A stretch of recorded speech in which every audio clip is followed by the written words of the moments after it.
The Lexington Medical Center Sports Desk. It is week 5 of the Friday Night Blitz, our game of the week. First home game for the reigning 5-time Class 5A state champions, a team that's gone through its share of a heartbreak this season. Our Chandler Mack has a preview. In 2020, the Dutch Fork Silver Foxes overcame COVID-19 to win their 5th straight state title. And while COVID-19 is still a very real hurdle, the 2021 season has brought even tougher and tragic challenges to Tom Knotts and his Silver Foxes. You know, it's been a tough year for Dutch Fork football. We're racking up W's, but there's a lot of other things that are making this a tough year.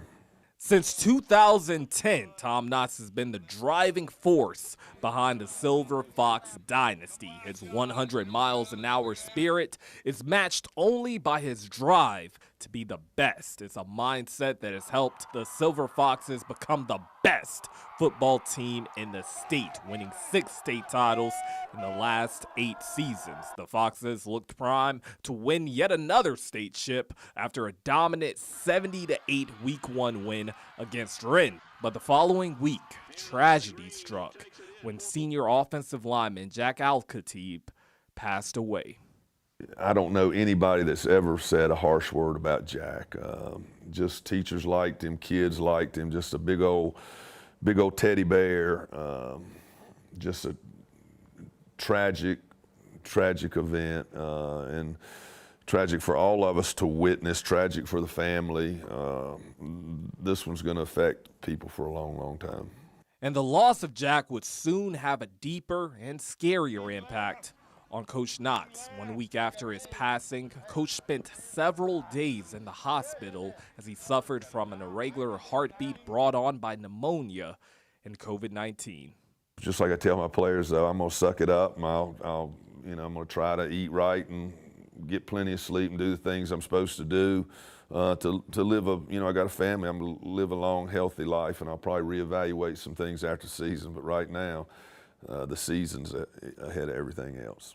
Ever the fighter, Coach Knotts was back on the sidelines for Dutch Fork's first game without Jack, a 56-25 win against Burns. Following yet another convincing win last week, the Silver Foxes sit at 3-0 and look poised to win another state title. I have the confidence in my players that that they can win a state championship. They'll be there in the state championship in the end. I'm going to tell them that.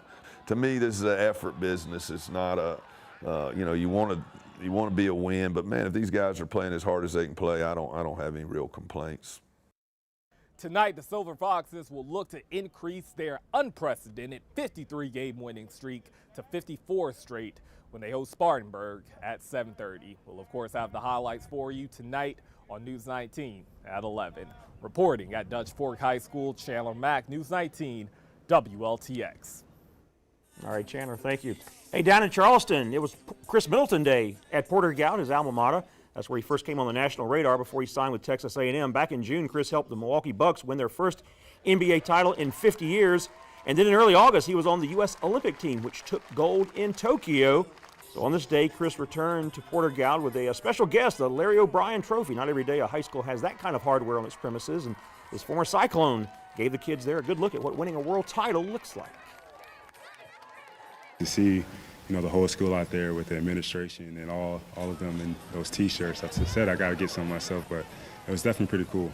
It was an amazing feeling to have, a whole school celebrate some of my achievements, but it just means more just being able to be here back on campus and seeing these kids that, I was once in their shoes and dreaming big and all that, so it was great.